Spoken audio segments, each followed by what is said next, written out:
In the United States, 39% of the population has type A blood. Suppose 10 people from the US are randomly chosen. Use the formula for binomial probabilities. The formula is given. Define the probability that exactly 2 of the 10 people sampled have type A blood. First, fill in the details of the binomial probability formula. So here we are going to use the formula rather than the calculator in order to come up with our binomial probability. And this isn't common. Generally, you'll be asked to just use the calculator functions. But in this particular case, we'd like to see that you can perform the operation. So what we have to do is first decide if the binomial is appropriate to use. And because we're told outright this forms a binomial distribution, we're set. We don't have to worry about that. Now we have to identify the important aspects of a binomial distribution. The important aspects are n, which is the number of trials. So we have 10 people from the US. So we have 10 trials of this experiment.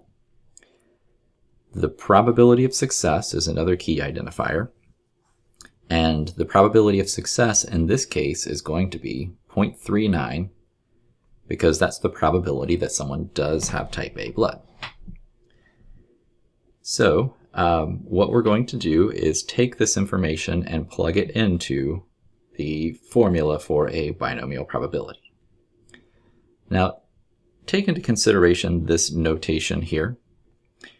This is another way of notating a combination. So a combination of n items taken k at a time. Sometimes we say r, sometimes we say k. Another way of notating that is just stacking two numbers and putting them in parentheses, surrounded by parentheses. It means the same thing. Sometimes the C notation is a little bit cumbersome when writing things out, so we use the parentheses a lot of times. So that's just saying to do a combination, and it's a combination of n items taken k at a time. So we know what n is. We can just replace the value n here. But k is the number of people that we would like to see have type A blood out of the sample size.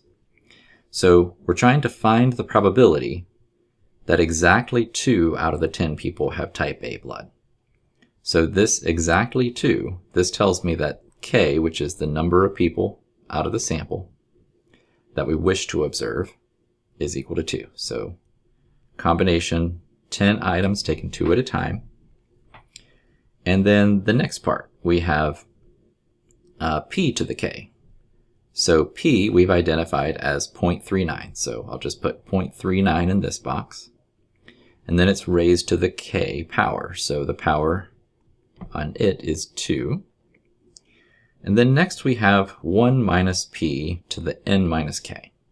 All right, so 1 minus p, first off, it has its own name in binomial distributions. That's equal to q. But in this case, it really is just 1 minus 0.39, and that comes out to 0.61. All right, so this probability here is going to be 0.61. So p is the probability of success, whereas q is the probability of failure, because there's two things that can happen in a binomial distribution. N minus k. We know both of these values. N is 10, k is 2, so that gives us a value of 8. And that's what this exponent here becomes. So we've filled in all the information required into this formula. So next, what we'll do is calculate the probability. The calculator will be needed here, that's fine. First off is that combination. So we take 10, and then go to the math key, slide over to PRB, and come down to the combination function. And the number after the 10 is 2. All right, so that comes out to 45. Take that result and multiply it by 0.39 raised to the second power. Okay, and then we have to take that result and multiply it by 0.61 raised to the 8th. And you could certainly put this in the calculator in all one line. Either way, you treat that as fine. But the final answer that we get, and it did say to use 4 decimal places, so we'll follow that rule, 0.1312.